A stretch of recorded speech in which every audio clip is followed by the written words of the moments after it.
అప్పుడు బీసీలకి ఇచ్చాడు ఆయన, మేము ఇప్పుడు ఎస్సీలకి ఇచ్చాం అని చెప్పుకోవడం. అంటే బేసిక్గా ఇక్కడ సమస్య ఏంటంటే మందకృష్ణ మాదికి బీజేపీ తరపున ఇప్పిస్తే ఈయన ఇచ్చినట్టు ఎట్ట అవుతుంది?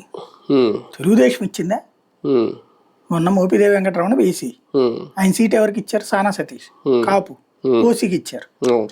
అట్లాగే బేదమస్తాన్ రావు బీసీ, ఆయనకే కంటిన్యూ చేశారు. ఇది అంటే రెండిట్లో ఒకటి పోయింది. మూడోది కృష్ణయ్యకి ఇచ్చారు, అది బీజేపీకి ఇచ్చింది. అంటే బీసీఏ అనేది ప్రాధాన్యత అలాగే ఉంది. ఇప్పుడు ఎస్సీ అనేది ఇప్పుడు కొత్తగా యాడ్ అవుతుంది. ఒకటి ఓసీకి పోయింది కదా, ఓసీకి పోయింది. అవును, కాబట్టి అది జగన్ ఇచ్చింది బీసీ ఓసీలకు ఇచ్చాడు. వీళ్ళు ఇవ్వట్లేదు కదా, తెలుగుదేశం ఇచ్చిందా?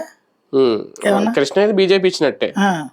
ఇంకోటి మందకృష్ణ మాది పేరేంటి, మందకృష్ణ మాదికి ఇప్పుడు టీడీపీ తరపున కాదు, బీజేపీ తరపున. అప్పుడు ఇలా ఖాతాలోకి ఎట్టబడుతుంది?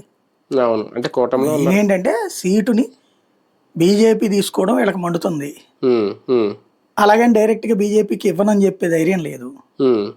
కాబట్టి బీజేపీకి ఇప్పించి ఎట్లయితే సీఎం రమేష్ ఈ ఉన్నదో ఆ టైప్ లో మన తెలుగుదేశం వాడిని అక్కడ పెట్టించాలి.